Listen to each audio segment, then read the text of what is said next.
temperatura, como definíamos los 0 y 100 grados en Fahrenheit, en Celsius, y cómo era la temperatura en grados Celsius y cómo era la temperatura en grados Rankine. A ver, veamos aquí una cosa. Voy a ver aquí.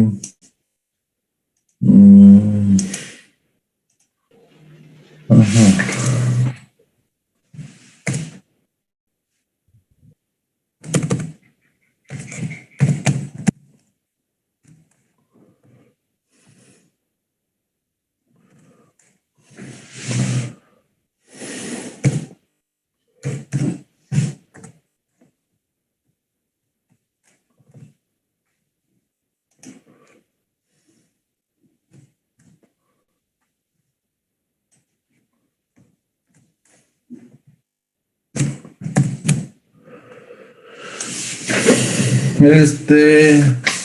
Cero grados Rankine es del orden de menos 460 grados Fahrenheit.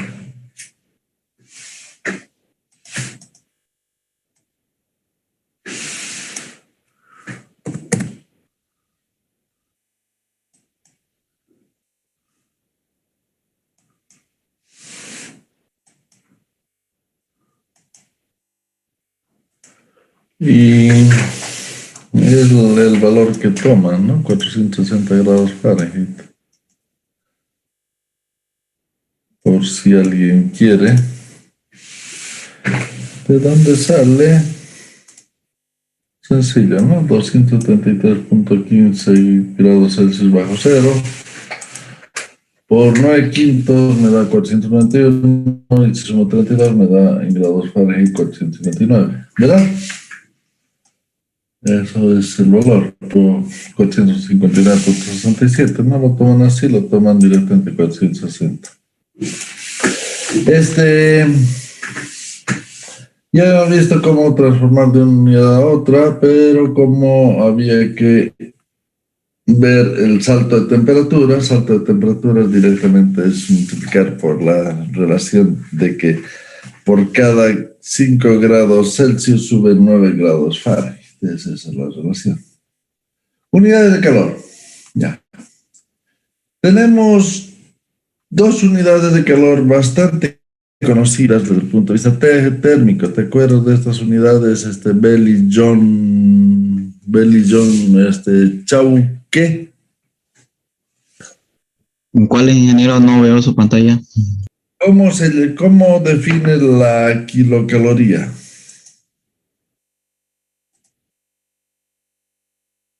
Belly-John Chau-qué. ¿Cómo defines una kilocaloría? ¿Su valor o el concepto? ¿Cómo se define? ¿Cómo defines una kilocaloría? Sería una unidad de energía, ¿no? ¿Pero cómo se define? Kilocalorías. Sería... Ya lo estás pensando mucho.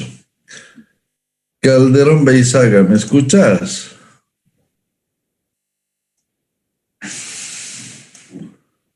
No, está fuera de servicio Calderón Beizaga.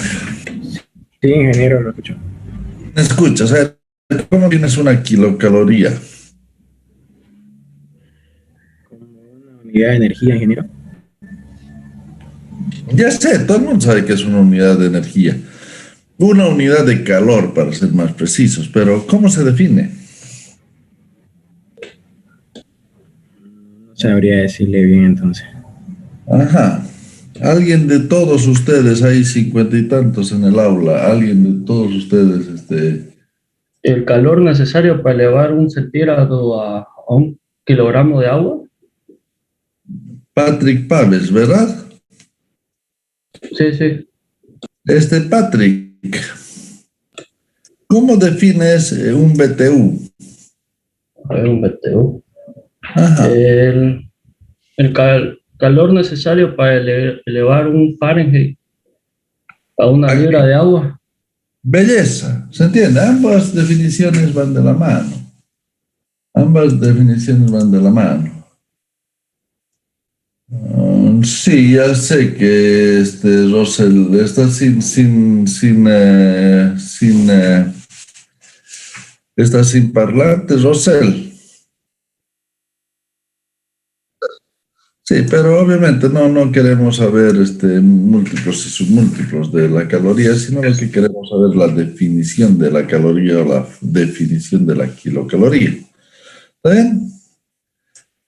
Y como definición, Patrick Paves, nos lo dio bastante bien. Una kilocaloría se define como la cantidad de calor necesario para levantar de 14.5 a 15.5 grados Celsius a 1 kilogramo de agua. Entonces, si esta es la definición de kilocaloría, ya de por sí tenemos la capacidad calorífica del agua. No es calor específico a presión constante o calor específico a volumen constante, porque es líquido. Y acuérdense que cuando hablamos de líquidos, aquí estamos. Cuando hablamos de líquidos, el CP y el CB, en los líquidos es igual, ¿verdad? Entonces en los líquidos el CP y el CB es igual. Entonces, en los líquidos no se habla de calor específico, sino se habla de capacidad calorífica. Lo hemos visto en la primera clase, ¿verdad, Rosell? ¿O no? Es un texto que ustedes lo tienen desde la primera clase, ¿cierto?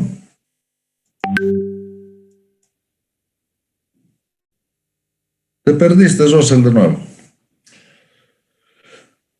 ¿Verdad?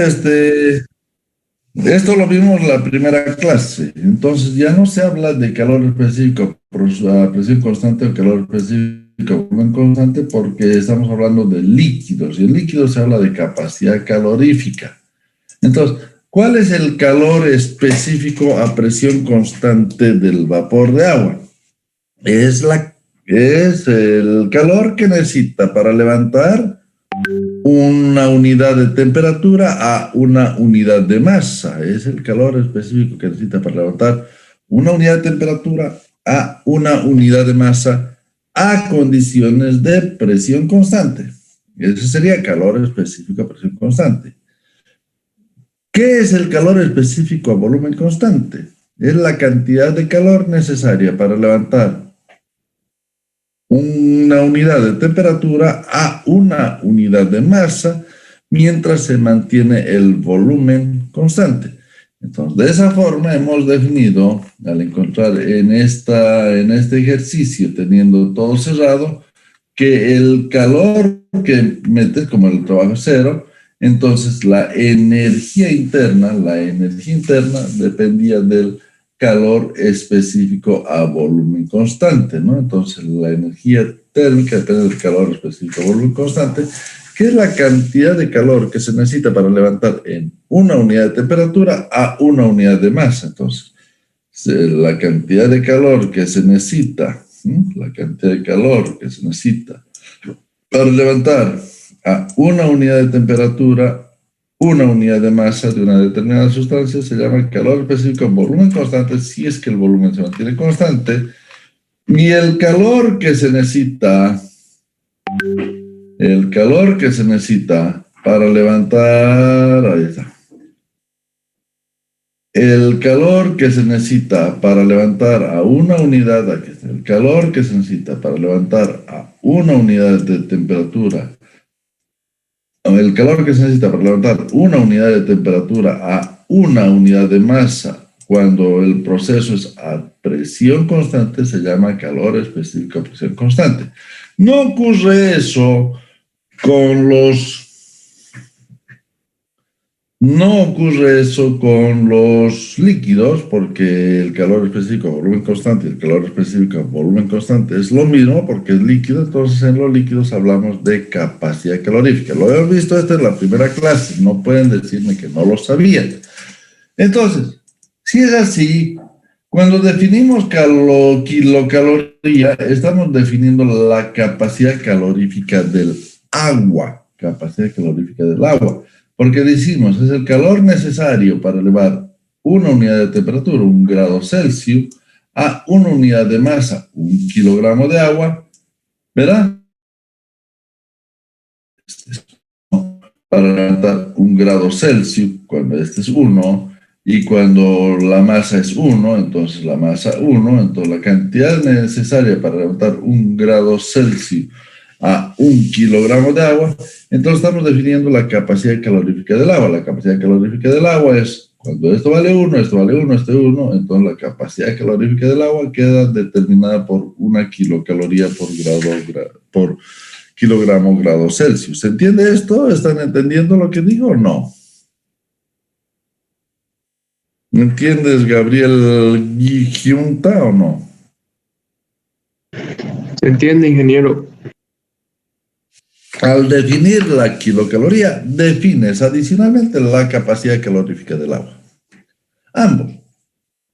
Porque la capacidad calorífica del agua va a ser de 1 kilocaloría por kilogramo grado Celsius. Y cuando definieron el BTU, la unidad térmica inglesa, el British Thermal Unit, como el calor necesario para levantar una unidad de temperatura, 1 grado Fahrenheit, a una unidad de peso, porque ellos usan por peso. Una libra de agua, y usan el peso y la masa, masa, libra, peso. O sea, esos son los ingleses. Entonces aquí definimos también la capacidad calorífica del agua, siendo la capacidad calorífica del agua 1 BTU por libra grado Fahrenheit. ¿Cuánto es la capacidad calorífica del agua limachi blanco?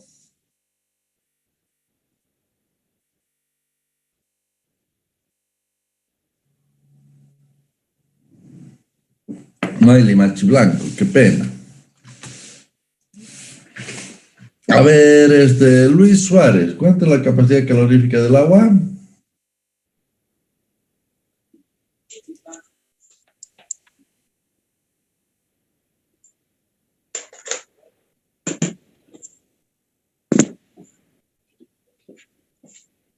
Hola.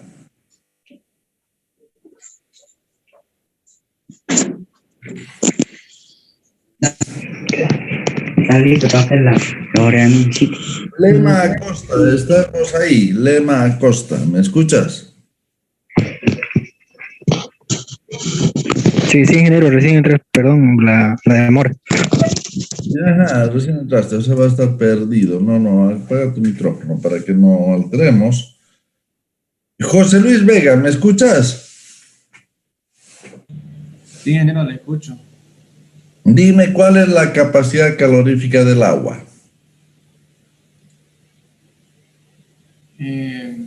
Lo que equivale en sentido. ¿Cuál es la capacidad calorífica del agua?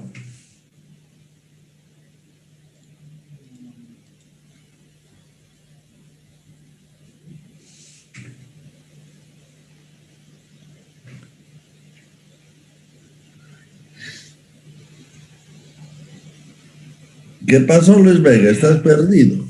No sabía decirle, ingeniero. A ver, Lema Acosta, por favor, ayuda a tu amigo José Luis Vega a decirle cuánto es la capacidad calorífica del agua.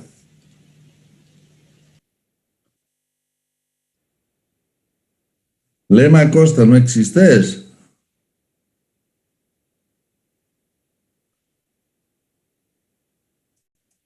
¿Quién entró como puntito? ¿Quién es el que entró como punto? ¿Quién eres vos, que acabo de pedirte que te pongas fuera del mudo? A la mierda, ya se fue.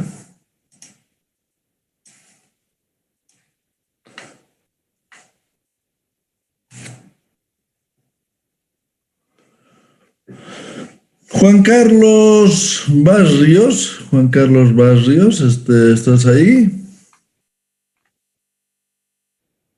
Juan Carlos Barrientos, perdón, Juan Carlos Barrientos. ¿Estás ahí?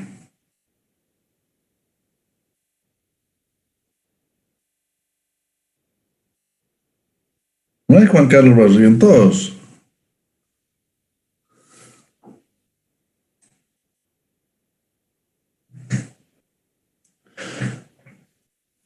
Uy, uy, uy, no, no es así, Juan Pablo. ¿Quién eres? Juan Pablo Salazar, escribiste algo, pero está mal escrito. A ver, ¿cuál sería la capacidad calorífica del agua? A ver, Jan Tomicha, ¿estás ahí, Jan Tomicha? Sí, ingeniero. ¿Cuál es la capacidad calorífica del agua? A ver, Una kilocaloría por kilogramo de centígrado. bravo. O también, por También un BTU, definición, o por definición, digamos, la ¿qué cantidad de, cosa? la cantidad de calor necesaria para elevar en un grado centígrado o Fahrenheit, un libra, No, o o centígrado o Fahrenheit, ¿cuál? un grado centígrado, un kilogramo de agua. Y ahí has definido la capacidad calorífica del agua. Has encontrado que la capacidad calorífica era de 1 kilocaloría por kilogramo grado Celsius, ¿cierto? Sí, sí, Y eso es lo que también puede ser, un BTU por libra por grado Fahrenheit. perfecto, perfecto. Entonces, pero hay una unidad de energía del sistema internacional que no usa al agua como referencia. Es el Joule. ¿Y cómo se define el Joule? Luis Miguel, ¿cuánto eres?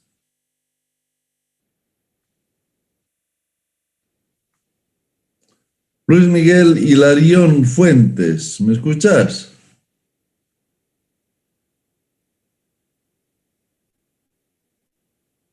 No hay Luis Miguel Hilarión Fuentes.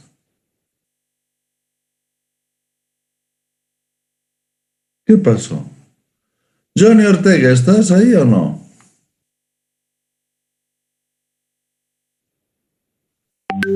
Tampoco. ¿Qué ocurre? ¿No están queriendo algunos pasar clases o lo ponen ahí como que están en la clase pero se van? Johnny Ortega, ¿estás o no estás? José Luis Luis Miguel Hilarión, ¿estás o no estás? ¿O cómo es este asunto? ¿O aparecen ahí? Está conectando audio. Ahora sí, ya sé, Johnny Ortega, que estás.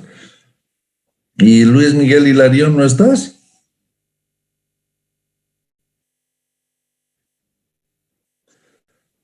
No podemos hacer interactiva la clase si ustedes están así. Ahora puede haber la opción de que sea perverso y a los que no respondan les quite la clase, pero eso es agresivo.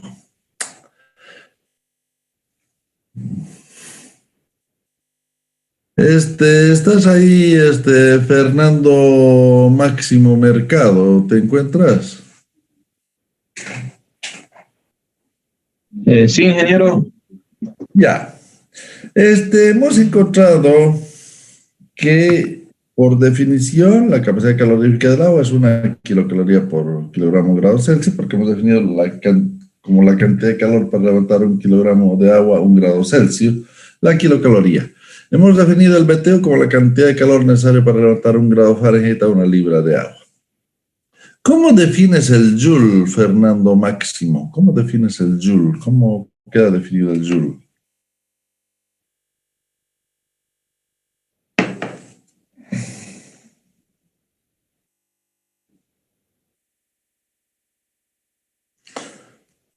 Oh, ¿qué pasó, Fernando Máximo? Te pusiste mudo. ¿Cómo defines el Joule?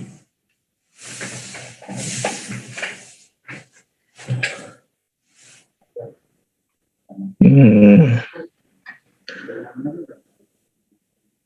Y como dice, es la cantidad para mover un metro con una fuerza de 1 newton.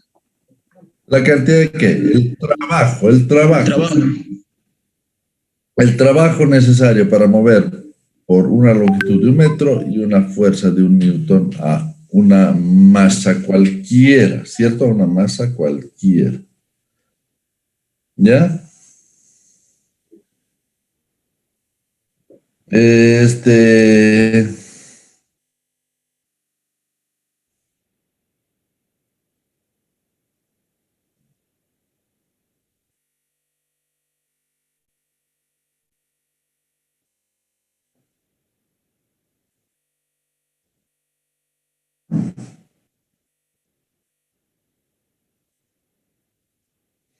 Bueno, es entonces la definición de Joule, ¿no? De Joule.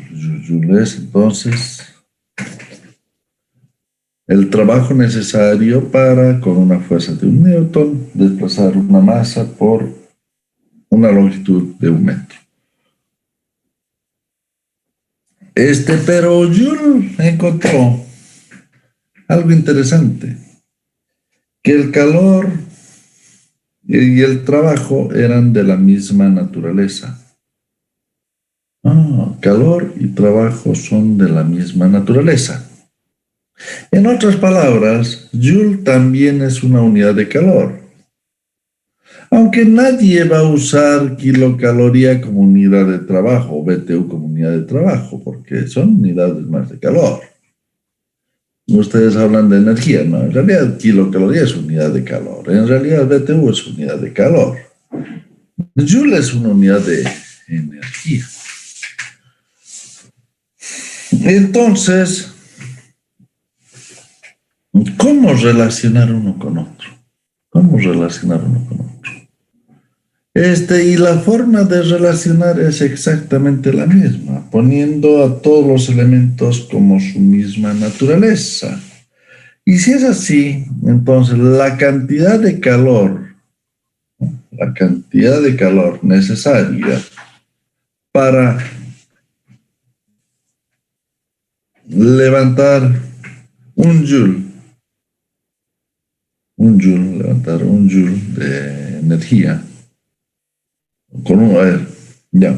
la cantidad necesaria para levantar con 1 grado Celsius a una masa de 1 kilogramo, la cantidad necesaria de calor necesaria para levantar 1 grado Celsius a 1 kilogramo de agua era de 4.186 kilojoules. 4.186 kilojoules. Este es un valor que sale, 4.186 kilojoules, sale de pruebas sobre el agua, ¿verdad? Pruebas sobre el agua. Entonces, ¿cuánto necesito? ¿Cuánto de calor necesito para levantar 1 grado Celsius a una masa de 1 kilogramo? Y necesitas 4.186 kilojoules. Entonces, aquí hay una relación directa que 1 kilocaloría son 4.186 kilojoules, ¿cierto? Es una medida directa. El kilogramo, grado C, esto es delta T o es T. ¿Es delta T o es T? Pero pedí por una solita Delta ahí. T. Delta T, ¿no? Es de 14,5 a 15,5, es un delta T. Y este K. Pero que sea una jarra de refresco, pues pediste. Claro. ¿Quién está metiendo bulla? Una jarra de limonada. Sí. O sea, aquí entonces los grados Celsius son delta T, porque es de 14,5 a 15,5. Es un salto de temperatura, es delta T. ¿Y esos grados Kelvin son absolutos o también es delta T? ¿También es un delta T, ingeniero? También es delta T, porque no es levantar desde 0 grados hasta la temperatura que quieres. Es el salto de temperatura, es de 1 grado Kelvin. El salto de 1 grado Kelvin es el mismo que un salto de 1 grado Celsius. Entonces existe una relación directa entre la kilocaloría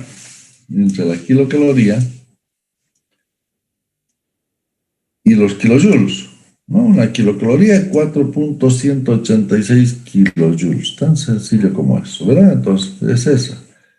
Pero ¿podemos hacer una relación entre las kilocalorías y los BTUs? Sí, podemos, porque sabemos por definición cuál es la definición de BTU y cuál es la definición de kilocaloría. Y como ambas se refieren a la capacidad calorífica del agua, entonces 1 kilocaloría por kilogramo grado Celsius tiene que ser igual a 1 BTU por libra grado Fahrenheit, porque los dos es la misma, es la capacidad calorífica del agua y la capacidad calorífica del agua tiene que ser la misma. Entonces, 1 kilocaloría por kilogramo grado Celsius tiene que ser igual a 1 BTU por libra grado Fahrenheit, ¿cierto? Entonces, si en lugar de poner kilogramo pongo 2.20462 libras, ya lo puse esto en libras, esto es delta T, ¿verdad? Delta T, y en lugar de poner grados Celsius pongo 9/5 de grado Fahrenheit, no 32, porque no va el 32, porque es salto de temperatura, y ya lo volví a estos grados Fahrenheit. Entonces puedo eliminar libra, puedo eliminar grado Fahrenheit, y me queda una kilocaloría dividido 2.20462 por 9.5, y eso me da 0,252. Entonces, un BTU es 0,232 kilocalorías. O si prefieren al revés, una kilocaloría. Vean algo interesante. 3.968, 4.18. Está bien cerquita el BTU del kilojoule. Está bien cerquita el BTU del kilojoule. ¿Cierto? Está bien cerquita del kilojoule. Entonces, una kilocaloría, 4.186 kilojoules.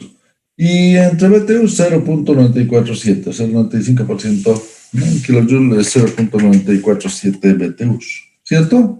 Esto, obviamente, sería la forma. Ahora hay otras unidades.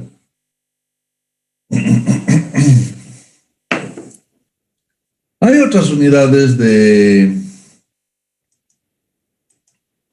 no de calor, sino de potencia, de flujo calórico,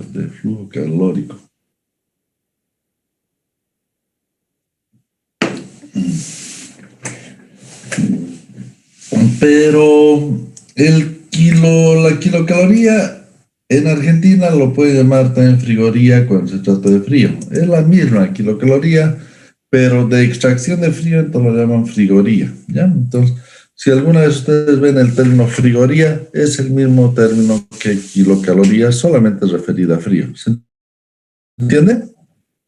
¿Está claro eso? Terrazas, ¿me escuchas? Víctor Hugo Terrazas. Claro.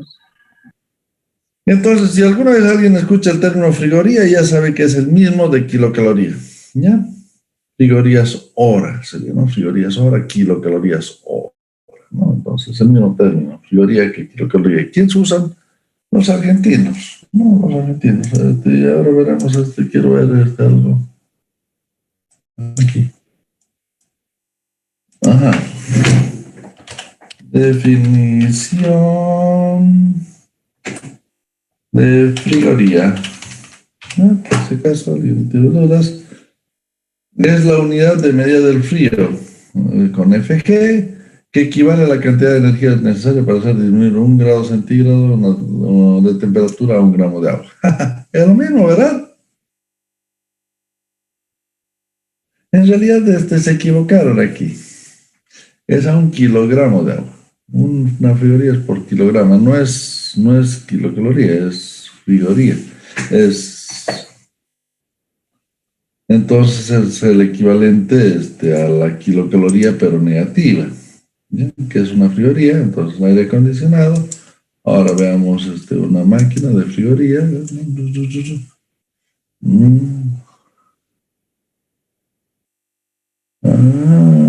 10.000 frigorías hora es lo mismo que 10.000 kilocalorías hora. Entonces, aquí como 1 gramo se equivocó, es a 1 kilogramo de agua, ¿ya? Disminuir 1 grado Celsius de temperatura a 1 kilogramo de agua. ¿Sí? ¿Está bien? Esos son los que quiere decir frigoría, es lo mismo que kilocaloría, pero para frío, ¿ya? Alguno entonces puede pensar, ¿y por qué lo hacen? Porque son gauchos, lo hacen así, ¿ya? Lo hacen así.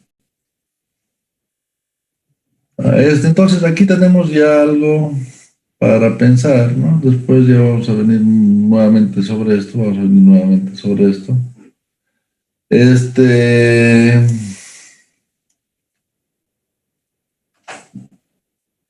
Vamos a hablar sobre esto porque tenemos que aprender mejor lo que es frigoría, lo que es tonelada de frío, etcétera, etcétera. Ya eso tenemos que verlo. Volvamos a lo que es transmisión de calor. Volvamos a lo que es transmisión de calor por conducción, ¿ya? Aguardemos un ratito, por favor.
¿Están ahí todavía? ¿Están ahí? Sí, ingeniero. Sí, Bueno, vamos a ver ahora transmisión de calor en un cilindro hueco. Ahí está bonito mi cilindro. Un cilindro hueco. ¿Ya? De espesor considerable, radio interior R1, radio exterior R2, un radio cualquiera R, temperatura interior T1, temperatura exterior T2, ¿cierto? Y claro, sabemos que la transmisión de calor es menos lambda por A por delta T sobre R. Pero en realidad, esto ya vamos a ver más tarde, es el gradiente de la temperatura, o sea, es la variación de T respecto de R, la variación de la temperatura en la dirección del radio. Sería igual a la variación del calor en el tiempo, la variación del calor en el tiempo, que sería la derivada de Q respecto de T, ¿verdad? Derivada de Q respecto de T. Entonces, si traspasamos términos, como diferencia de R sobre A es igual a menos lambda por diferencial de T. Pero el área, ¿qué es igual? El área es igual a 2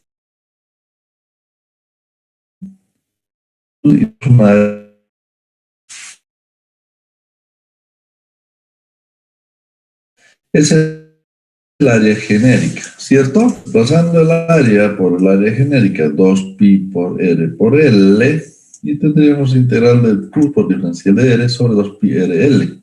La longitud no varía, la longitud puede salir afuera, 2pi es constante, y nos quedaría Q sobre 2pi L, Q sobre 2pi L afuera, porque el calor atraviesa, no se queda nada dentro porque estamos en régimen permanente. En régimen permanente el calor ya se transfiere, ya no queda nada dentro del cuerpo, no queda nada dentro de la superficie del sólido.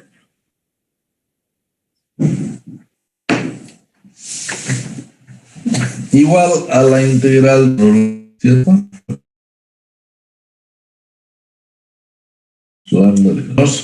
Integro esto, me da entre R1 y R2, me da Q por 2pi L por el logaritmo natural de R2 sobre R1, logarítmico, igual a menos lambda por T2 menos T1. Que le quito el signo menos, me da lambda por T1 menos T2, ¿cierto? Entonces el calor que atraviesa es igual a 2pi por L por lambda por T2 menos T1 dividido el logaritmo natural de R2 sobre R1. O sea, es una transmisión logarítmica. La transmisión de calor se hace grande cuando el radio es pequeño y se va a hacer chico cuando el radio ya va creciendo. Si quiero ver cuál es la función de la transferencia de calor, cómo están las temperaturas dentro del cilindro, hago para un radio R genérico y hago lo mismo, ¿no? De 2pi por lambda por T1 menos TR sobre el logaritmo natural de R sobre R1. Ese sería el calor que transmito a un punto R genérico en el medio, ¿verdad? Y si este calor que transmito y está pasando por el medio es igual al calor que llega hasta el otro extremo del cilindro, entonces es igual. Los 2pi L lambda por T1 menos TR por L en logaritmo natural de R sobre R1 va a ser igual a 2pi L lambda por T1 menos T2 sobre el logaritmo natural de R2 sobre R1.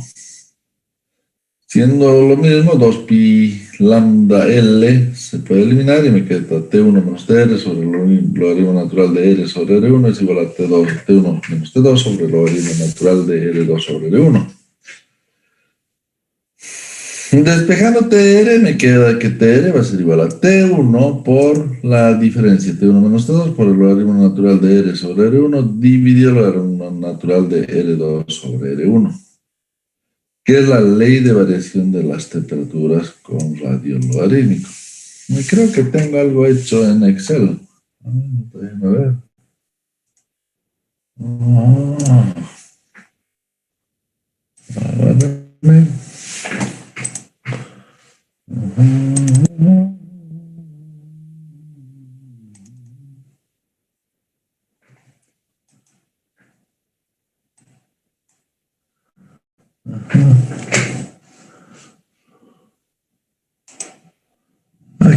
Aquí está. Ahí lo tengo. Aquí lo tengo. Aquí lo tengo. Aquí está, ahora sí. Sería esa la transmisión, ¿no? Logarítmica. Hemos puesto una temperatura T1. Aquí está. T1 260, T2 15 grados, el lambda de 1.0450 joules por metro grado Celsius, ¿no? Joule por segundo metro grado Celsius, ¿no? Joule por segundo metro grado Celsius. Y tendríamos una longitud de 5 metros, el L de 5 metros, el caño, y un radio interior de 1 metro y un radio exterior de 3 metros. Con eso tenemos que el calor va a ser igual a 2pi por L por el lambda por la diferencia de temperaturas dividido el logaritmo natural, me da estos joules. Y sería los kilojoules por segundo, si es que divido entre 1000, ¿verdad? Divido entre 1000 me da 7 kilojoules por segundo. La variación de las temperaturas TR sería igual a esto, con una temperatura T1 de 260 y una temperatura T2 de 15 grados Celsius, y el logaritmo natural de R2 sobre R1, que sería directamente el logaritmo natural de 1 sobre 3, ¿cierto? Con esto puedo sacar tranquilamente estos valores, ¿no? Ahí está. Ajá. Ahora sí.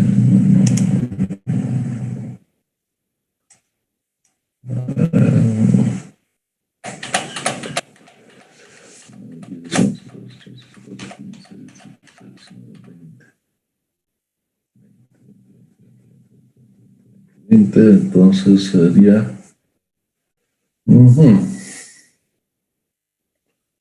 este es el de allá, este sería igual a este de aquí, y este sería igual a este de aquí. Ahora sí podemos hacer así.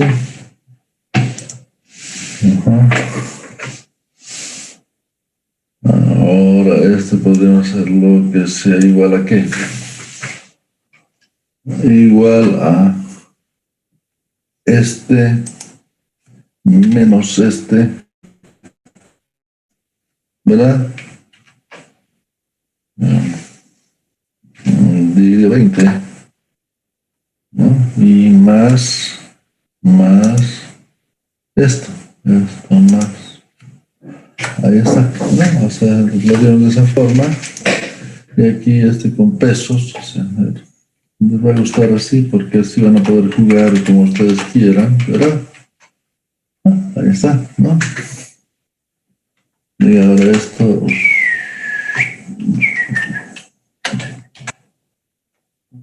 Ahí está, ¿qué les parece? Está bonito, está mucho mejor. Ahora sí está mucho mejor. ¿Por qué? Porque ahora podemos nosotros hacer para lo que queramos. A ver, imaginémonos ahora esto. ¿Qué queremos hacer? A ver, quiero para unos 500 grados Celsius, ¿cómo varía? Se lo ve más bonito, ¿cierto? Se lo ve más bonito. Y si mi lambda es menor de 0.52, entonces vamos. ¿Esto qué pasó? ¿No está afectando?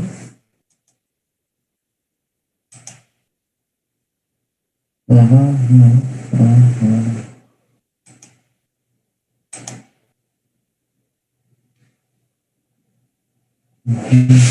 afecta. O sea, afecta en el calor, pero no afecta en nada más. Solamente afecta en el calor, pero no en las temperaturas, que depende solamente de las relaciones de temperatura y los radios, ¿verdad? Y si mi radio exterior le pondremos de 2 metros, a ver, veamos qué ocurre. Se lo ve más de otra forma, ¿cierto? Esto vamos a hacer así. Que no sea esto. Ya, ahora sí. Ahora, a la mierda.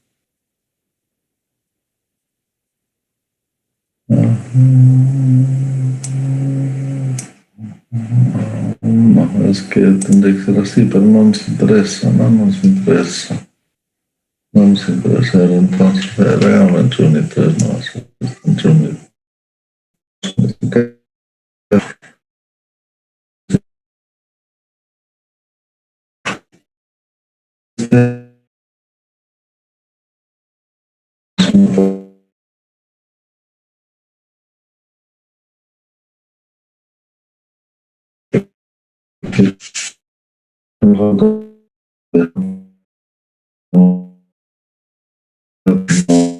Nuestro lado.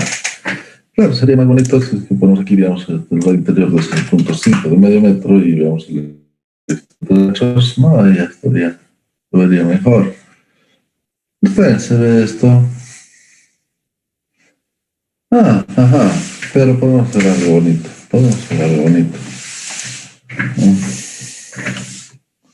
R mínimo y R máximo, ¿cierto? R mínimo y R máximo, igual.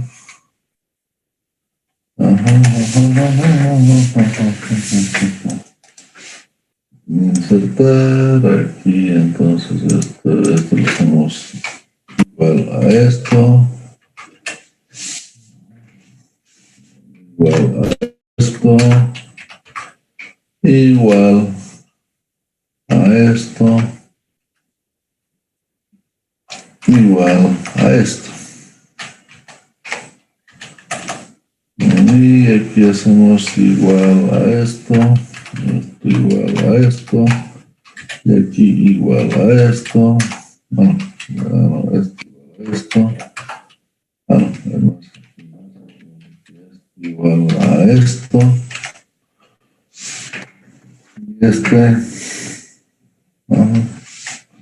y igual a esto. Ahora sí, entonces si hacemos de esa forma y aquí ponemos esto de esta forma, podemos poner aquí algo así. Seleccionar datos, agregar el R mínimo. Entonces ponemos esto. Y esto, ponemos esto.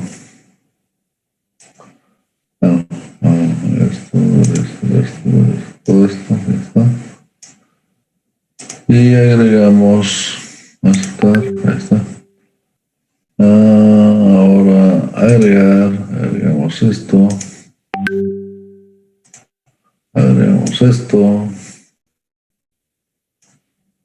Y aquí agregamos esto.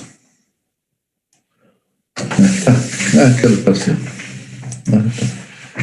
Aceptar. Entonces, ahí ya tenemos la superficie mínima, la superficie máxima y cuál es la ley de variación. ¿Se ve mejor así o no? ¿Ah?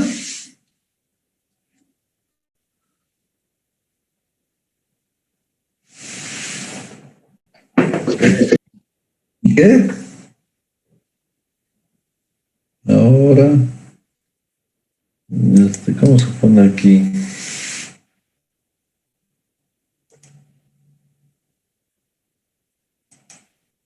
No, no quiero esto. Quiero añadir aquí.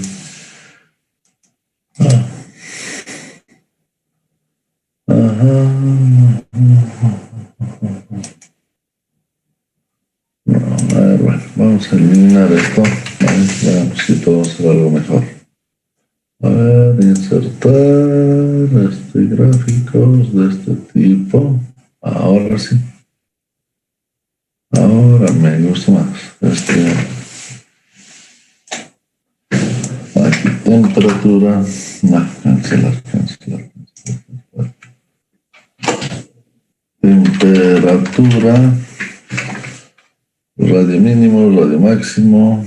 Ahí está, temperatura, radio mínimo, radio máximo. Y Ahora sí funciona mejor, ¿no? Ahora sí se ve más bonito. ¿Ven? Ahí ya se ve mejor, ¿cierto? Entonces se ve que es una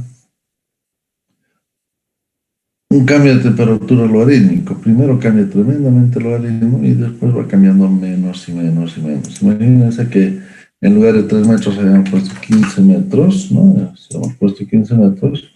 Vean que al final el salto de temperaturas es mínimo, mientras que al comienzo el salto de temperaturas es bastante fuerte. ¿Se nota esto, verdad? ¿Aló? ¿Están ahí todavía? No. Ingeniero. Bueno, entonces aquí estaría el radio mínimo, el radio máximo, y como las temperaturas varían grandemente al comienzo y van variando lentamente al final, ¿cierto?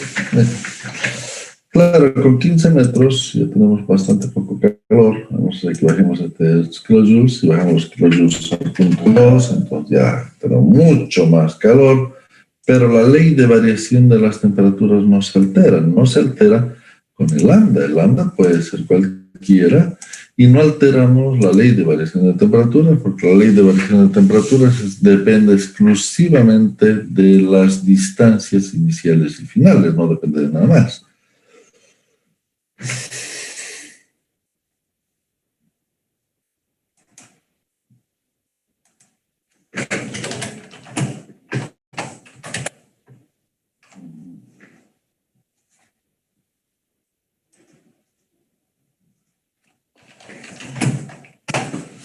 Ahora sí se ve mejor, ¿no? Radio mínimo, radio máximo y ya está.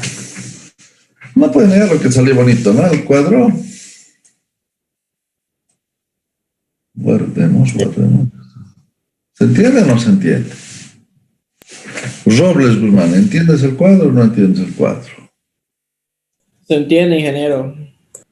Ya, entonces tenemos en la hoja 1 los datos y te saca cuánto de calor vas a ir evacuando. La ley de variación de temperaturas con esa temperatura inicial, final y este logaritmo de R2 sobre R1, que es ese, ¿verdad? Funciona bien y en el 2 ya haces tu gráfico que te sale bien bonito con el radio mínimo, el radio máximo y en forma automática, ¿no? Forma automática, entonces ya sabes cuánto es. Y si le pones de aquí 0,51, si prefieres de 1 metro a 15 metros, ¿no? O sea, para ver 1 metro aquí, ya lo movió bonito, ¿no? Queda bonito, definitivamente. Me gustó. Ya. Todos activos, guardar, ya está, la ley de variaciones. Ahora sí, con ese tenemos la ley de variaciones. Qué extraño que no está aquí la tarea. Ahí está la tarea. Y en otra tarea, jóvenes, es esta tarea, ¿no? Encontrar la ley de variación de las temperaturas en una transmisión de calor desde una esfera hueca de radio interior 0,05 metros y un radio exterior de 0,8 metros, con una temperatura interior de 150 grados Celsius y una temperatura exterior de 35 grados Celsius. Si el coeficiente de calor es lambda, 1.8 joules por segundo metro grado Celsius, concreto, calcule el calor transmitido. ¿Verdad? O sea, es lo mismo, pero ya no con un cilindro, sino con una esfera hueca. ¿Está bien? Es la tarea que tienen ustedes. Nos toca un tema interesante. Ley General de la Transmisión de Calor por Conducción. Luis Miguel ¿qué es? Luis Miguel Hilarión Fuentes. ¿Estás ahí? Sí, ingeniero. Ponete en tus marcas. Gerald Uceda, ¿estás ahí?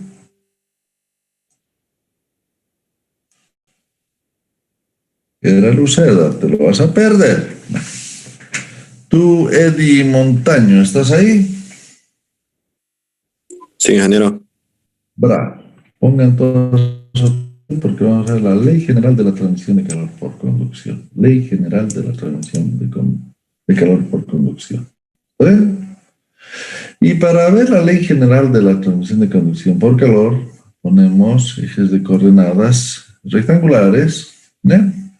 Coordenadas rectangulares, donde ponemos un cubo elemental, que que tiene un diferencial de X por uno de los lados, diferencial de Y por otro de los lados y otro de sus lados vertical, diferencial de Z. Diferencial de X, diferencial de Y y diferencial de Z son medidas muy pequeñas, no tan pequeñas como para deshacer el material, ¿no? Un diferencial matemático es infinitamente pequeño. En la física te das con algo infinitamente pequeño y te quedas con algo hueco, ¿verdad? O sea, oye, para un poquito, no lo hagas infinitamente pequeño, hazlo lo suficientemente pequeño como para que el material persista, ¿no? Para que el material persista. Imagínate, te das muy chico y ya llegaste a niveles atómicos y sabes que en niveles atómicos existe una distancia intermolecular y las distancias intermoleculares muchas veces es mayor que la longitud del átomo, por lo tanto ahí ya más hay hueco que materia, entonces no te vas a ir a meter a esos niveles, no te vas a ir a meter a niveles atómicos, hacerlo un poco más grande, hacerlo a nivel de partícula, que tu diferencial llegue a nivel de partícula, que no altere la materia. ¿Se entiende esto, Bell y John? ¿O no? No se entiende, Bell y John. Sí, ingeniero, se entiende. O sea, es la diferencia entre un diferencial físico y un diferencial matemático. El diferencial físico es chico, suficientemente chico que no vaya a destrozar el concepto de la materia. El diferencial matemático es infinitamente pequeño. ¿Ya? Entonces aquí tenemos diferencial de X, diferencial de Y y diferencial de Z, que son valores diferenciales muy pequeñitos, que no destruyen la materia, pero por nada diferencial de X, diferencial de Y y diferencial de Z van a ser de la misma magnitud. Son magnitudes pequeñitas, pero en realidad sería un paralelepípedo con valores diferencial de X, diferencial de Y y diferencial de Z que no deberían ser necesariamente valores del mismo tamaño, ¿no? Son pequeñitos, etcétera, etcétera. ¿Ustedes conocen la serie de Taylor o no conocen la serie de Taylor?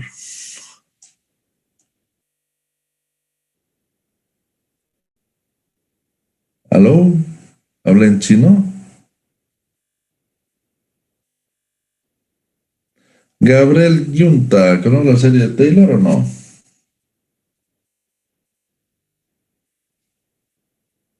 No me acuerdo bien, ingeniero, ahorita.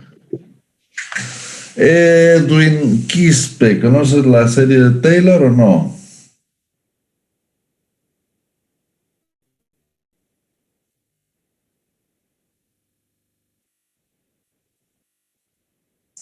Edwin Quispe, ¿no existes? Rojas Céspedes, ¿estás ahí? Sí, ingeniero. ¿Conoces la serie de Taylor o no conoces la serie de Taylor? No estoy muy familiarizado. Ya, a ver, vamos a ver entonces esto, ¿ya? Bueno, me van a tener que entender primero viendo la serie de Taylor. A ver, vamos a este archivo nuevo, carpeta, ahí está. Sea una función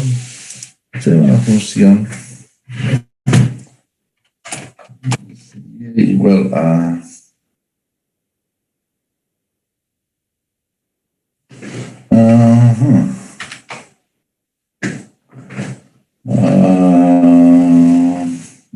un valor x0 más 10 por e a la menos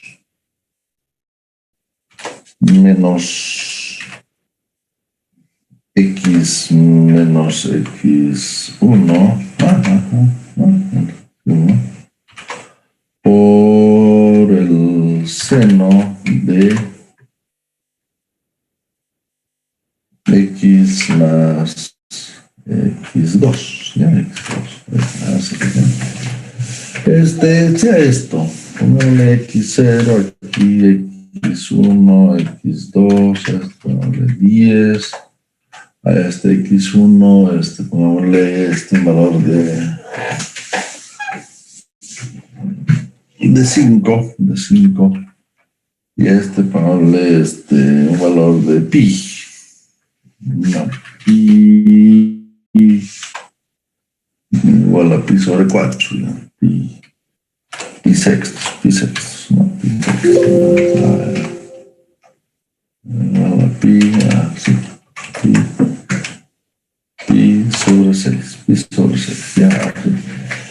Entonces, hacemos X y aquí hacemos Y, ¿verdad? Y empecemos desde 0 y esto igual a esto más 0.1 y grafiquemos esto, ¿verdad? Igual entonces a X0 más 10 por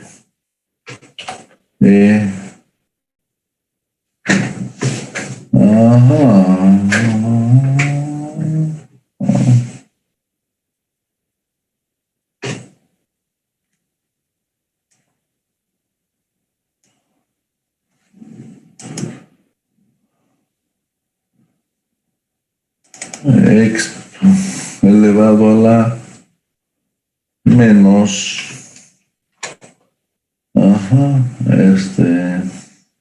esto menos X1, ¿verdad? Así. Por seno de X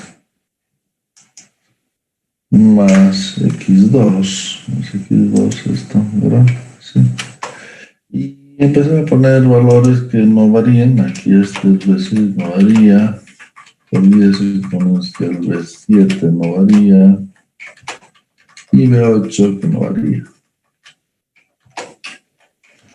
Bueno, ahí así empecemos a ver que hasta dónde llegamos.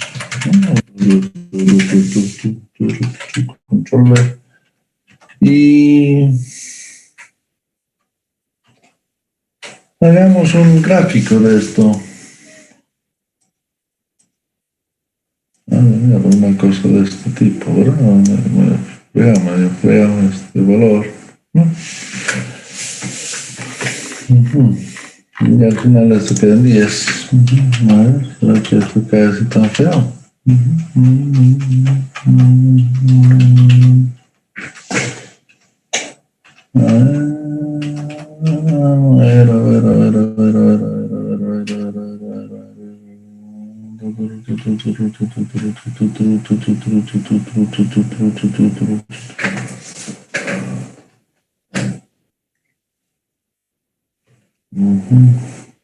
Estos dos, veremos si ahora se ve mejor nuestro gráfico.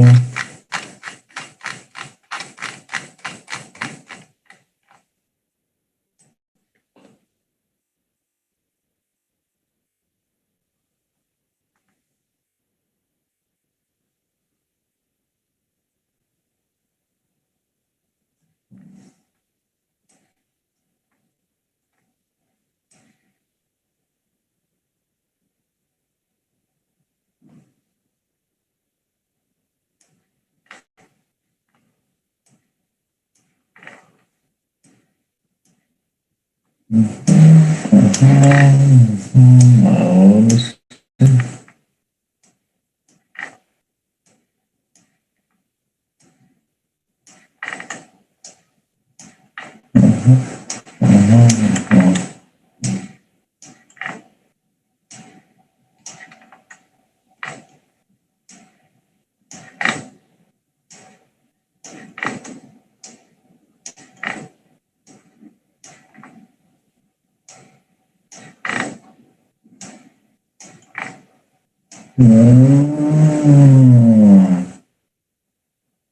Ahora sí. Para que sea esto, creo que vamos a poner dividido x1, dividido x1, sí, dividido x1, x1 le vamos a poner 810, pero este valor va a ser dividido x1, para que nuestros valores se vean mejor de esta forma. Entonces, ahora sí. Ahora.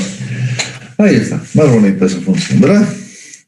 Esta función, yo quiero volverla a una función más o menos polinómica. ¿Será posible hacer esto una función polinómica?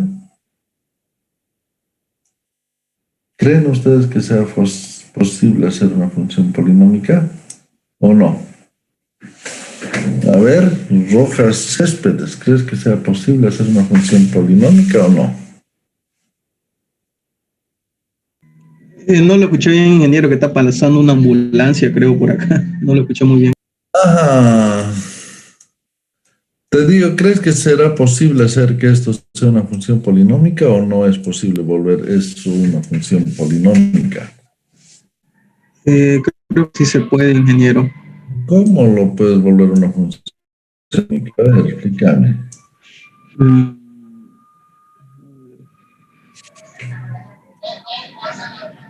¿Ah? No tengo ni idea, ingeniero. ¿Qué? Mira, tú tomas un valor x0, ¿ya? Se toma un valor x0. A ver, vamos a tomar x0, un valor x0. Bueno, se llama x0, pero bueno, puedes tomar el valor x0 que tú quieres. Un valor de referencia, ¿ya? Que normalmente se llama x0, pero aquí pongámosle esto x a... Esto para que no cambiamos xA, xb, xc, si no nos alteramos, son los mismos valores. Este es xA, este es xb y este es xc, ¿verdad? xc. Vamos a un valor de referencia, ¿ya? El valor de referencia que se llama x0, el valor de referencia, ¿verdad? Donde tú quieras. Y con ese valor de referencia vas a ir tomando otros valores, ¿cierto? Entonces, con eso vas tomando otros valores, ¿verdad? Y vas a decir que la función f de x, aquí está, f de x, la función de f de x va a ser igual a ¿qué? Primero, a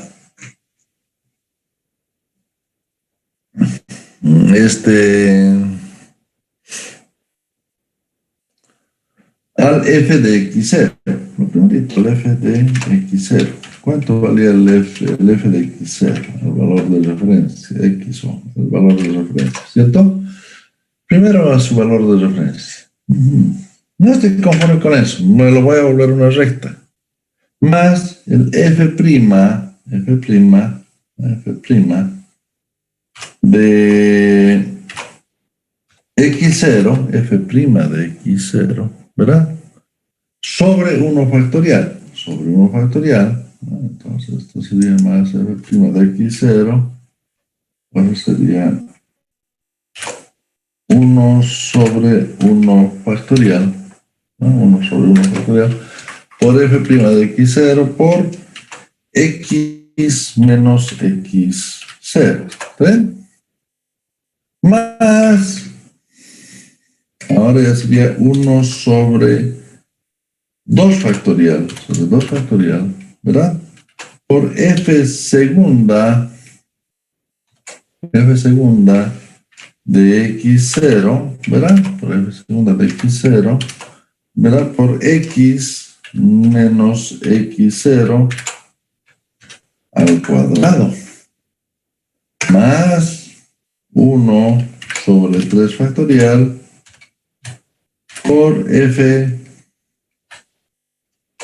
tercera de x0, o de valor de referencia, por x menos x0 elevado al cubo. ¿Está bien? Algo así. Y si quiere más 1 sobre 4 factorial, ¿verdad?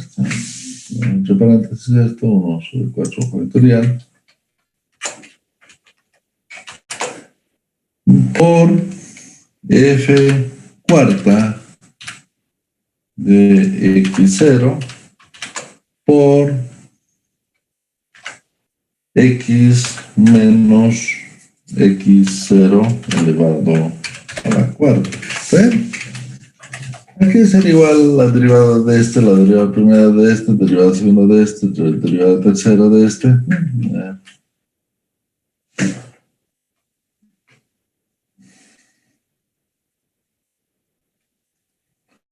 Ajá, a ver, vamos a agarrar esta función y vamos a copiar. Y aquí vamos a poner todas las derivadas. Ay, mamá. A ver, esto lo debemos abajo. Entonces, la función, control V. Entonces, y' que es igual, y' que es igual, y' sería igual a quizá no se pierde, entonces sería la derivada del primero, que sería lo mismo 10 a la menos x sobre xb, ¿verdad? Por la derivada de lo de adentro, x sobre xb por menos 1 sobre xb, ¿verdad? Por el seno de x menos xc, ¿verdad? Y esto habría que sumarle más, bueno, lo hemos hecho un poquito complicado en nuestra ecuación por usar el seno, ¿no? Más la derivada del seno será nomás, por seno más todo esto, y es esto aquí más esto, es derivar, control C, control V, por el coseno de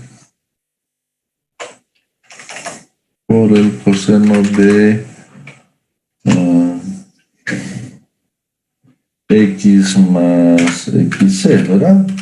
El coseno de x más xc. El y segunda, si ustedes hacen el y segunda, sería igual a la derivada de lo primero más la derivada del segundo, con la derivada del primero, derivada del segundo en los dos lados, ¿cierto? Derivada del primero, por sin derivar, más el segundo derivado, etcétera, etcétera. Es una constante, entonces sería esa constante sale.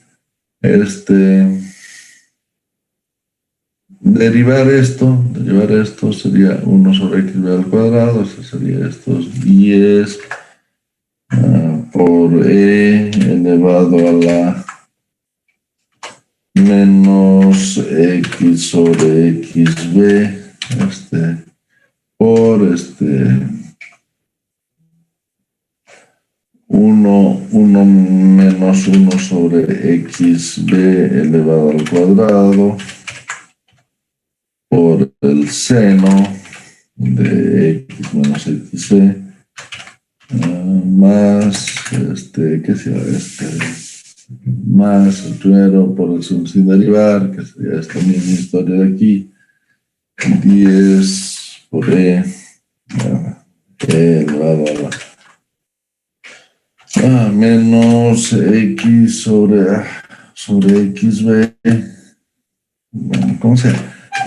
Por el seno, por el coseno de x menos xc, más aquí la misma historia, ¿no? Sería entonces 10 por e elevado a la menos x, etcétera, etcétera. Creo que nos vamos a ir muy lejos, pero aquí tengo alguna forma de mostrárselos. Aquí, entonces, miren esto. Ahora sí, es la función, miren. Entonces, la función azul, ¿no? Cuando ponen las rectas sale así. Cuando ponen la primera derivada, la segunda derivada, la tercera derivada, la cuarta derivada, y se dan cuenta cómo con la quinta derivada hasta la séptima derivada ya se iguala, ¿no? En el n0, 1, 2, 3, en el cuarto, en el quinto, en el sexto y en el séptimo, cómo se va haciendo parecida la curva. ¿Se nota esto o no? ¿Sí? Entonces, esto con la función cero, esto con la primera derivada, esto con la segunda derivada, con la tercera, con la cuarta derivada, etcétera, etcétera, se va igualando ya la función. No sé por qué quería hacerlo, pero bueno, a ver. Algún lado se lo voy a acabar de hacer porque es medio larguito hacer el que lo queríamos hacer. Entonces, el detalle es de que si hacemos ahí, mamá.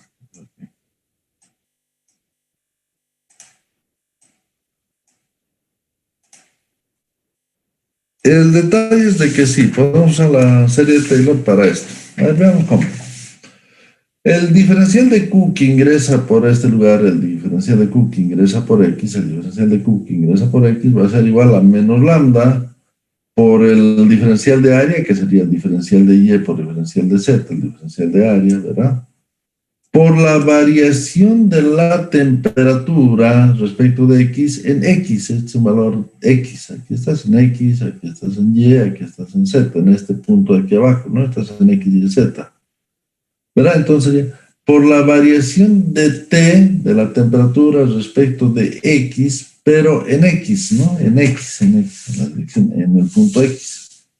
Y por la variación de la temperatura. Esto es directamente aplicando al señor Fourier, directamente aplicando al señor Fourier, que dice esto. Menos lambda por la superficie, por la variación de la temperatura respecto de la distancia, por el diferencial del tiempo. Es eso, ¿cierto? Es directamente aplicando en forma diferencial al señor Fourier. ¿Están de acuerdo, no? Entonces el diferencial de Q que ingresa por aquí va a ser igual a menos lambda del material por el área, diferencial de Y, diferencial de Z, por la variación de la temperatura en la dirección X, por la variación de la temperatura en la dirección X, pero tomado en este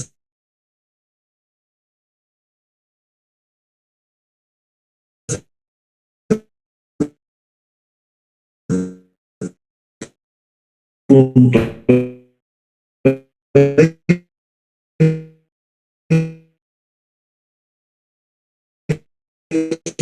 y es el ingreso que sale porque sale.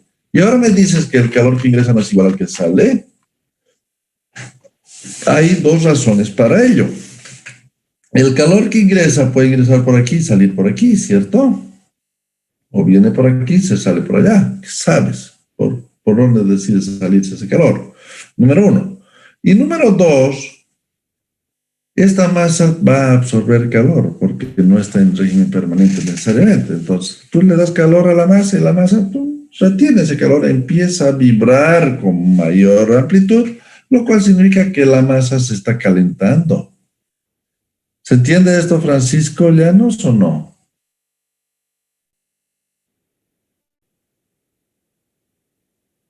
No hay Francisco Llanos. Rojas Céspedes, ¿se entiende entonces por qué el calor que ingresa no es igual al calor que sale? Sí, ingeniero, se entiende. O sea, un motivo es que el calor va a salir por la ruta que quiera y el otro motivo es que la masa puede estarse calentando, está reteniendo calor, está empezando a vibrar más la masa, ¿entiendes? Entonces pones el diferencial de en Q en X más diferencial de X, o sea, el calor que sale, ya no en X, sino en X más diferencial de X, o sea, es el diferencial de Q en X, ahora es el diferencial de Q en X más diferencial de X, va a tener el mismo valor de lambda, el área es el mismo, diferencial de Y por diferencial de Z es el área, pero el diferencial de T respecto de X, la variación de T respecto de X, la derivada parcial de T respecto de X, ya no es tomada en X, sino es tomada en X más diferencial de X. Está tomada este diferencial está tomado en este punto y ya no en este punto. Y por diferencial de tau. Se fijan que ambos son muy parecidos, pero la diferencia es que este gradiente lo estás tomando en este punto y este gradiente o esta derivada parcial lo estás tomando en este punto. ¿Se entiende? Entonces, diferente. Ahora bien, si usamos la serie de Taylor, ¿verdad? Donde dice que la derivada de t en x más el diferencial de x va a ser igual a la derivada de t respecto de x en x. Pero si hacemos eso, estamos usando la recta, ¿no? Estamos usando la recta, ahí está.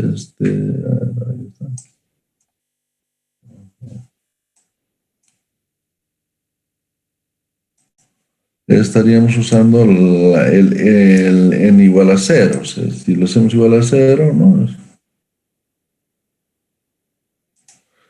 Aquí está.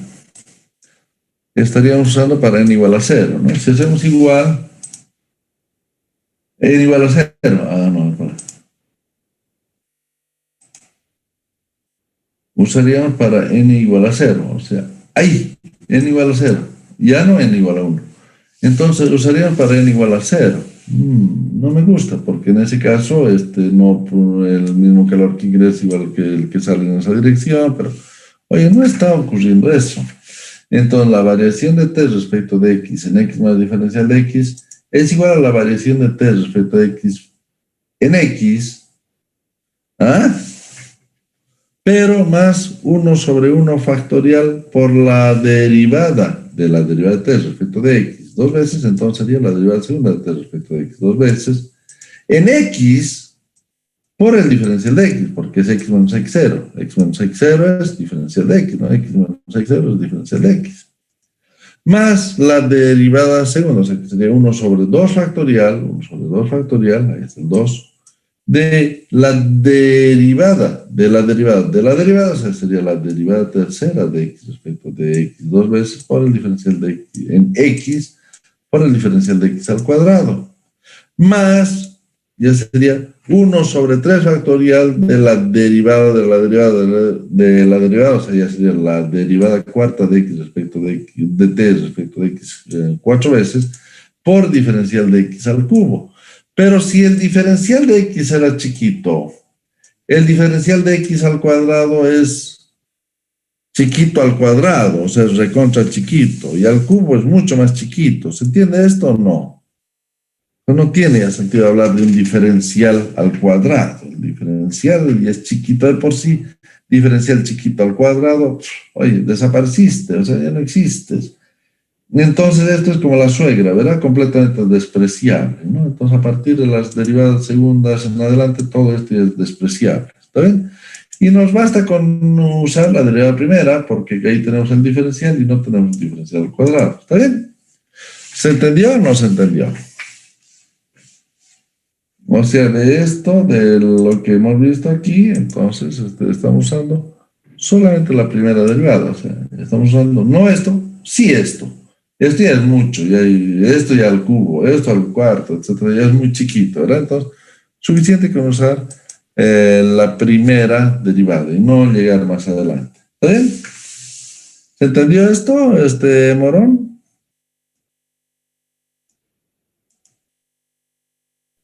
Sí, ingeniero. Perfecto. Entonces ya con esto tengo el diferencial de t respecto de x aquí, en x más diferencial de x aquí.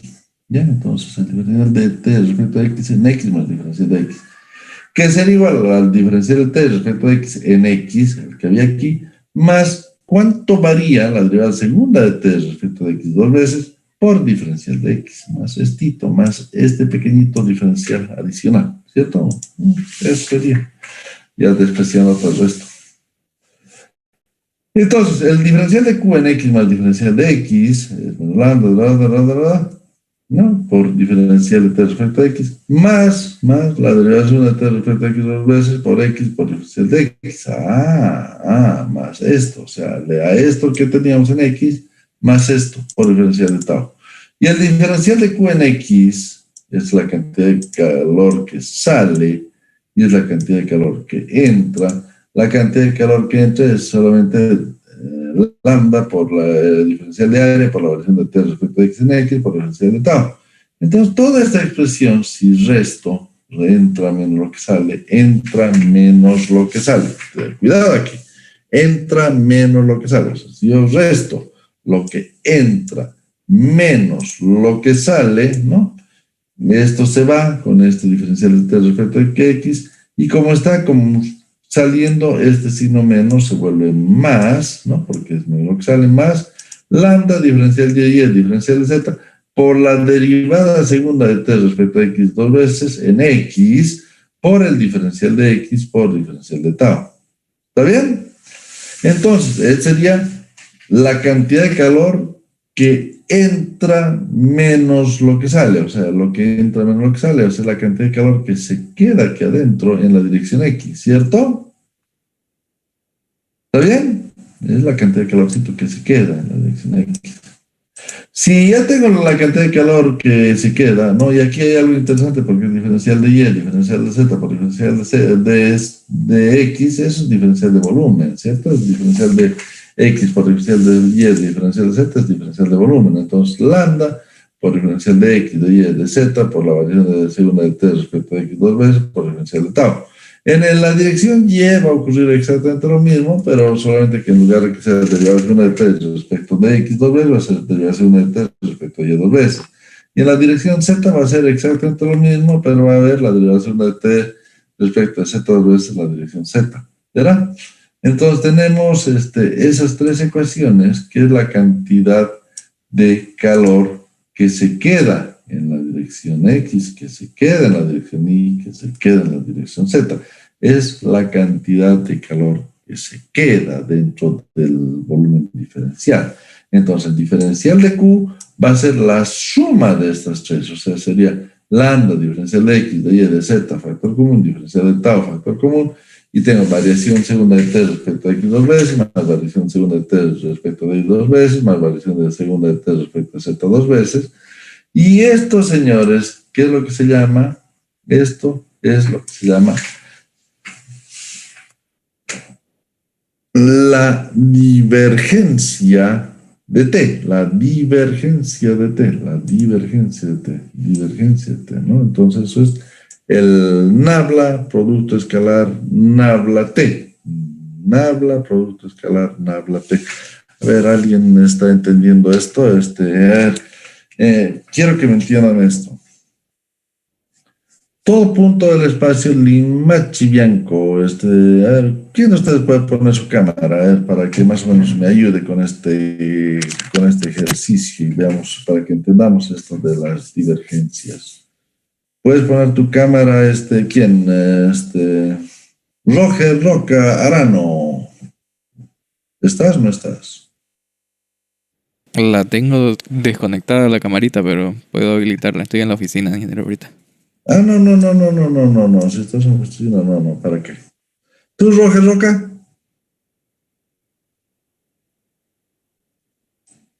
Nada, no hay Roger Roca. No, me acaba de preguntar usted a mí. Ya, a ver, pone tu cámara, Roger Roca. No estoy presentable, pulso.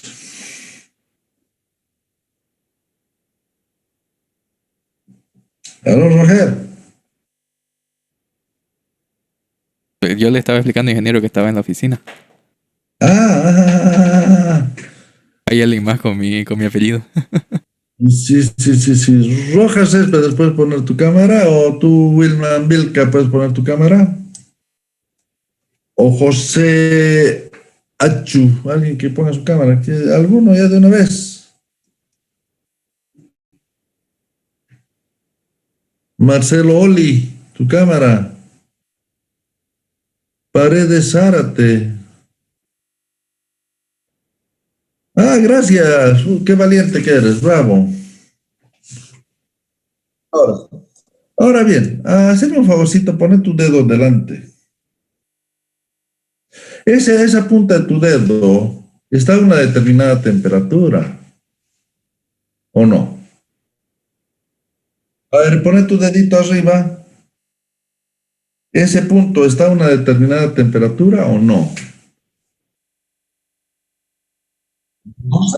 No sabemos si es la misma o no, pero está a una determinada temperatura, ¿cierto? ¿Podríamos garantizar que todos los puntos del espacio tienen una temperatura o crees que hay algún punto del espacio que no tiene temperatura? Por más de que sea cero, hasta el cero es un valor, ¿verdad? Todos los puntos del espacio tienen un valor. Entonces, cuando tienes tú que todos los puntos del espacio les puedes asignar un valor, ¿qué se llama eso? Cuando a todos los puntos del espacio le puedes asignar un valor, ¿qué es eso? Un campo.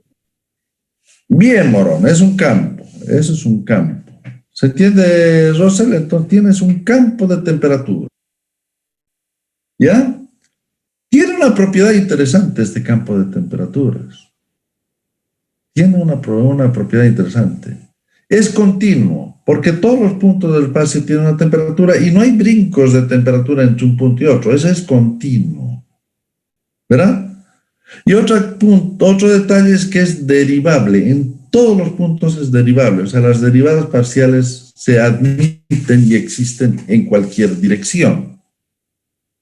¿Está bien? Entonces, si tienes un campo que es continuo y es derivable, se dice que es un campo potencial. Puede ser campo de velocidad, campo de temperaturas, campo de presiones, campo potencial gravitatorio. ¿Entiendes por qué se llama campo potencial gravitatorio? Porque simplemente es continuo y derivable, pero es potencial. Es un campo potencial. Entonces el campo eléctrico, campo magnético, etcétera, etcétera, los 50.000 tipos de campo que te han enseñado. Todos son porque a cada punto del espacio le puedes asignar un valor que en principio sea escalar. Existen campos escalares y existen campos vectoriales. Lo ideal es que haya un campo escalar. Y si un campo vectorial existe, que admita un campo potencial, que significa que admite un campo escalar, del cual ese campo de vectores depende. No siempre se da el caso. La condición para que un campo vectorial admita un campo potencial es que el campo vectorial no tenga rotacionales, no ande dando vueltas. Si da vueltas el campo vectorial, seré craso. Como el agua en tu inodoro, lo siento, ya ahí hay un rotacional, ya no hay un campo escalar, ya no puedes hablar de un campo escalar.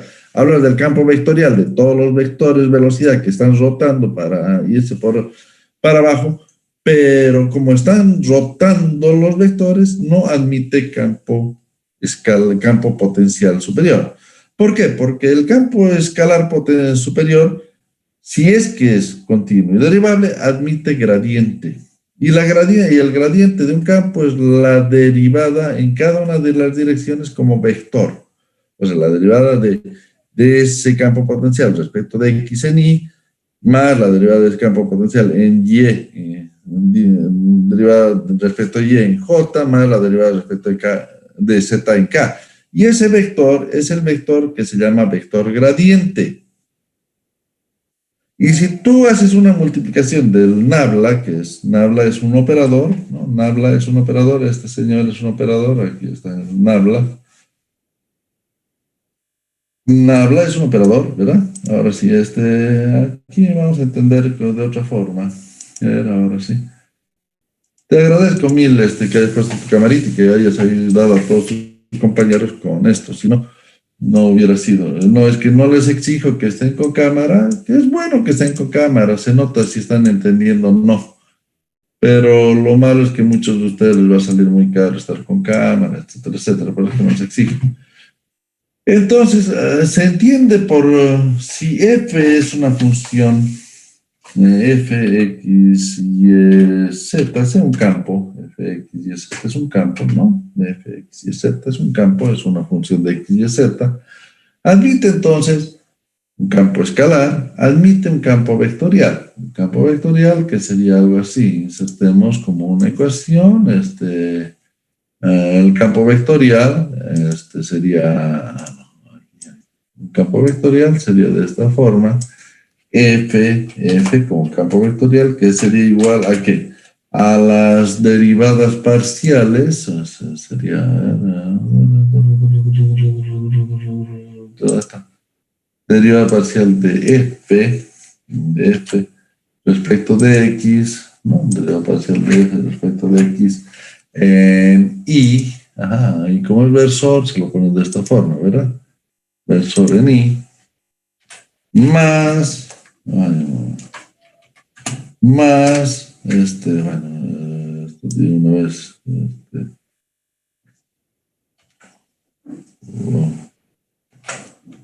ahí está, de f respecto de i, ahí está, respecto de i, de I en J más la derivada de F respecto de Z en K. ¿Verdad? Eso sí. Entonces, esto es lo que se llama la función gradiente. Ese sería el gradiente, ¿verdad? Ese sería el gradiente, es el gradiente de F, el gradiente de F. Y que se lo denota entonces a este F ahora, a este F.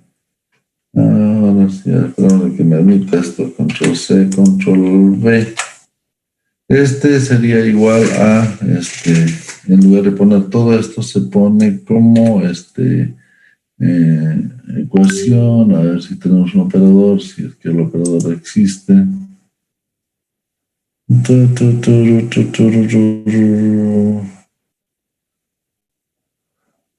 Aquí debe estar.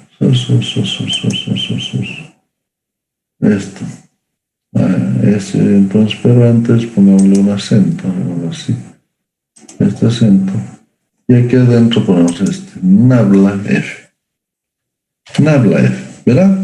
Nabla F. Entonces, si hay esto, entonces debemos suponer que hay un operador, el operador nabla. Y el operador nabla se lo entiende como, ahora sí, veremos. Ajá, ahora sí. Nabla F. Ahora sí, sería igual a nabla, el operador nabla sería igual a ¿qué? Sería igual a algo así como esto, ¿verdad? Algo así como esto, ¿verdad? Algo así como esto. Pero como es un operador, ay mamá. Sería algo así, ¿eh?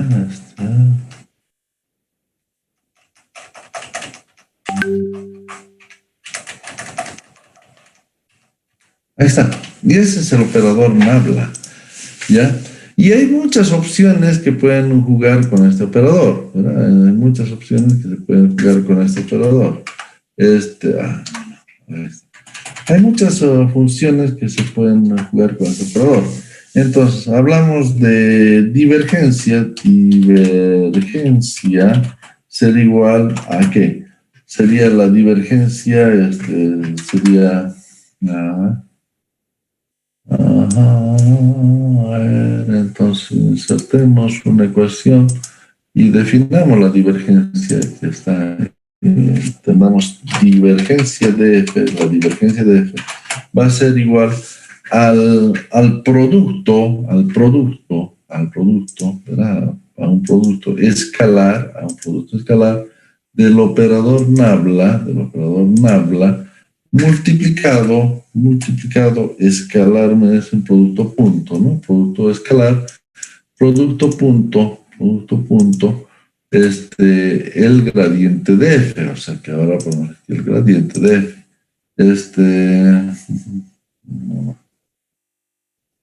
El gradiente, dentro, ahí, gradiente de F. Entonces la divergencia de F sería el producto escalar del nabla, operador nabla, por el gradiente de F. Y si ustedes se dan cuenta, va a ser igual a aquí está, a este señor, ahora sí, ¿no? Como estamos haciendo el producto de esto por esto, ¿no? Esto por esto, se multiplica I por I, se multiplica J por J y se multiplica K por K y deja de ser vectorial, ¿verdad? Entonces deja de ser vectorial, se va este señor, se va este señor porque deja de ser vectorial y se va este señor porque deja de ser vectorial, pero es la derivada respecto de X por la derivada de F respecto de X, entonces sería esto, sería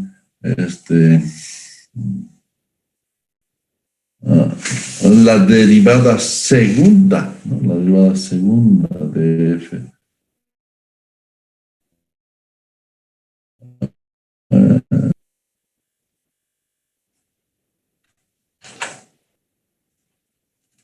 La derivada segunda, sí, de respecto de, a ver, esto es de X, de recta de X dos veces, ¿verdad? Ahora este señor lo ponemos control C, control V, ¿verdad? Y este señor control C, control V. Entonces ese sería de Y dos veces más la derivada segunda de F respecto de Z dos veces, ¿no? Ahí está.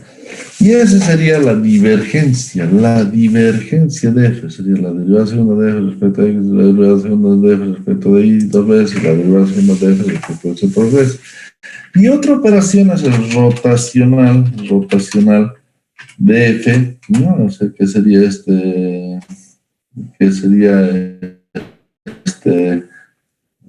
divergencia de F, y ese es rotacional de F, que acaba siendo el rotacional de F, copiemos, control V, ya sería, ya no el producto escalar, sino el rotacional de F, ahora sí, sería un vector, ¿no? Un vector, a ver.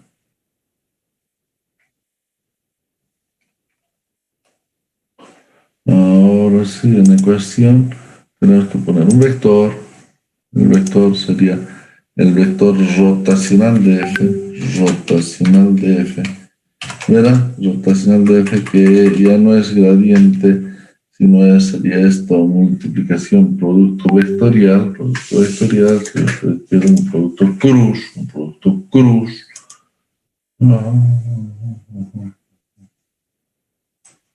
Bueno, no necesitamos entrar a esto. Producto cruz. Un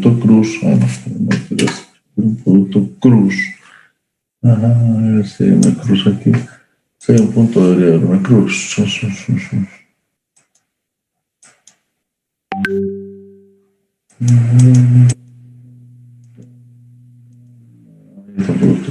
Producto cruz, ¿no? F. Y si es que es gradiente, F es gradiente, el rotacional debería ser, por lo que hemos hablado, Rosel, como es un gradiente, el rotacional de un gradiente normalmente es un vector C, ¿verdad? Si es gradiente de F, el rotacional es cero, se puede demostrar eso. Pero si tienes una función vectorial que no admite campo potencial, si es una función vectorial que no admite campo potencial, puede tener rotacional, ¿no? Los torbellinos, que sea. Lo más típico que puedes ver es, bueno, di el ejemplo craso de un inodoro, pero puedes ver, digamos, los torbellinos en el aire, ¿cómo se llama? Remolinos en el agua, los huracanes, ¿no? Los tornados, todos esos llevan un rotacional, porque no vienen de un campo potencial, sino que vienen de un campo de velocidades que no admite campo potencial. Entonces sería rotacional. Entonces, estas son las dos de los campos vectoriales, son tanto encontrar la divergencia, encontrar el rotacional. Y la divergencia lo que te dice es si es que ese es un elemento, un sumidero, o si eso es una fuente. Si es una fuente, va a tener divergencia positiva. Si es un sumidero, va a tener una divergencia negativa. Es lo que te dicen las matemáticas. Entonces, sumidero, si es que es divergencia positiva. Es fuente, si es que es divergencia negativa.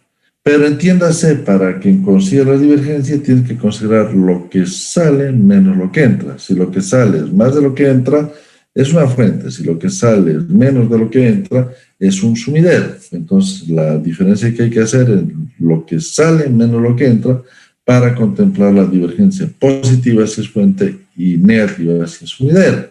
¿Hasta aquí se entendió, Rosel, o no se entendió? ¿Agarraste bien el concepto? Va bien, ok, bien. Pero el problema es que hemos dicho, para entender a la divergencia hay que hacer lo que sale menos lo que entra, pero aquí hemos hecho todo lo contrario, hemos hecho lo que entra menos lo que sale. Al revés. ¿Por qué? Bueno, porque así lo hace la teoría de la termodinámica, yo no soy quien para cuestionarlos, ¿verdad? Entonces la termodinámica es lo que entra menos lo que sale. Entonces, si está haciendo lo que entra menos lo que sale, ocurre todo lo contrario. Si la divergencia es positiva es porque es sumidero. Y si la divergencia es negativa es porque es fuente, al revés. ¿Por qué? Porque hemos hecho lo que entra menos lo que sale y no lo que sale menos lo que entra, ¿se entiende? Entonces, lo que entra menos lo que sale sería el sumidero, el calor que absorbe el cuerpo. Entonces, si aquí tengo esa derivada segunda de T respecto a X, y viendo lo que había hecho aquí, viendo lo que había hecho en esto, viendo lo que había hecho, esto es el nabla por nabla de F es nabla cuadrado de F, o sea, esto entonces, ¿qué es igual? Esto es igual entonces a de ecuación de esta forma, así, y tendría que poner aquí nabla, el gradiente, ¿no? El operador nabla, elevado al cuadrado de F. ¿Verdad? Es el nabla cuadrado de F. Entonces, muchas veces lo hablan del laplaciano, que es el nabla cuadrado de F, ¿no? Que es la divergencia del gradiente,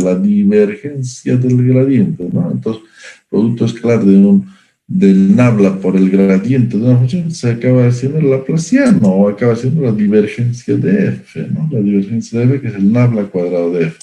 Y entonces, ahora sí puedo poner aquí, como tengo derivada segunda de T respecto a X dos veces, más derivada segunda de T respecto a Y dos veces, más derivada segunda de T respecto a Z dos veces, cumple perfectamente con la ecuación del laplaciano, segunda respecto a X dos veces, segunda de Y dos veces, segunda de Z dos veces. Entonces, es un nabla cuadrado de temperaturas, o la laplaciano de temperaturas, o la divergencia de temperaturas por diferencial de T.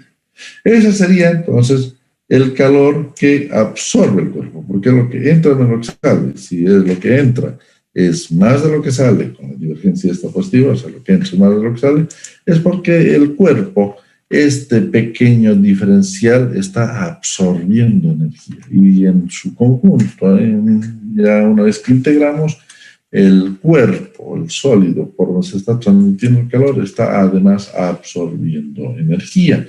Entonces, si este es el calor que absorbe el sólido por donde está atravesando el calor, el sólido por donde atraviesa el calor, entonces tendremos que este calor va a tener que ser igual a ¿qué? Por definición, el diferencial de masa que tenemos ahí, este diferencial de masa que está absorbiendo el calor, ¿no? Este diferencial de masa, por la capacidad calorífica y por el salto de la temperatura. Entonces, ese calor que absorbe va a ser el diferencial de masa por el diferencial de temperatura que esto va a levantar, el diferencial de temperatura que esto va a levantar, por la capacidad calorífica. Es el calor absorbido por el cuerpo, por un sólido, ¿cierto? Es igual que los líquidos, es capacidad calorífica, no es calor específico, es capacidad calorífica porque se trata igual que los líquidos. Entonces, ¿por qué diferencial de masa? Porque ese es chiquitito. Entonces, es el diferencial de calor, que es el mismo diferencial de calor que se quedó, es el mismo diferencial de calor que no salió, que entró y no salió. Algo salió, pero no, ese pedacito se quedó. Y ese pedacito de calor que se quedó es el pedacito de calor que tiene que provocar necesariamente un cambio de temperatura. ¿Por qué tiene que provocar un cambio de temperatura? Porque es calor sensible. Es un sólido, no se está deshielando, no está cambiando de estado. Entonces es calor sensible. Y si es calor sensible, entonces va a levantar la temperatura. Y la temperatura que va a levantar va a ser el diferencial de temperatura, ¿no? Entonces, pero el diferencial de masa, que es el diferencial de masa, o sea, es el diferencial de masa por el calor, por la capacidad calorífica, por el diferencial de temperatura, tiene que ser igual a este calor, que es el calor que absorbe. Acuérdense que entra menos sale, si entra menos lo que sale, lo que absorbe el cuerpo. Entonces es igual a lambda diferencial de X de Y de Z por nabla cuadrado de T por diferencial de T. Pero el diferencial de masa no es otra cosa que es ρ, la densidad, por diferencial de Y, X, Y, Z, o sea, que es por el diferencial de volumen. El diferencial de volumen se puede ir aquí, entonces nos queda que el ρ por la capacidad calorífica, por el diferencial de temperatura, es igual a lambda, ¿no?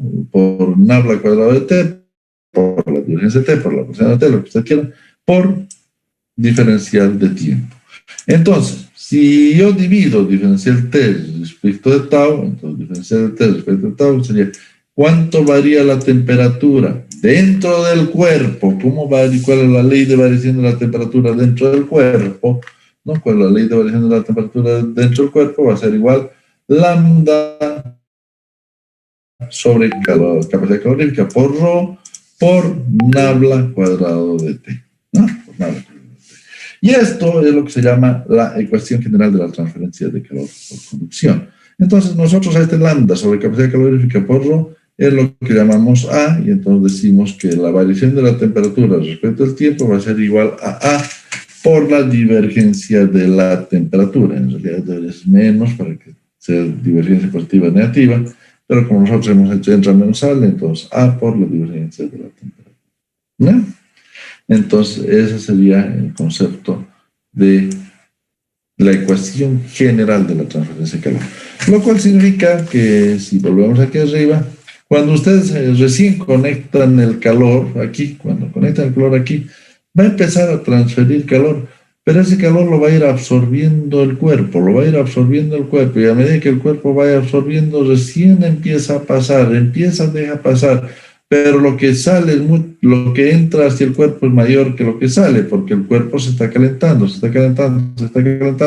hasta que llega a estar estable el cuerpo en las condiciones adecuadas, esta superficie de temperatura T1, esta superficie de temperatura T2, y todo dentro del cuerpo ya está estable, entonces todo el calor lo evacúa, ya no absorbe más. Entonces hay un periodo transitorio durante el cual parte del calor está siendo absorbido por el cuerpo.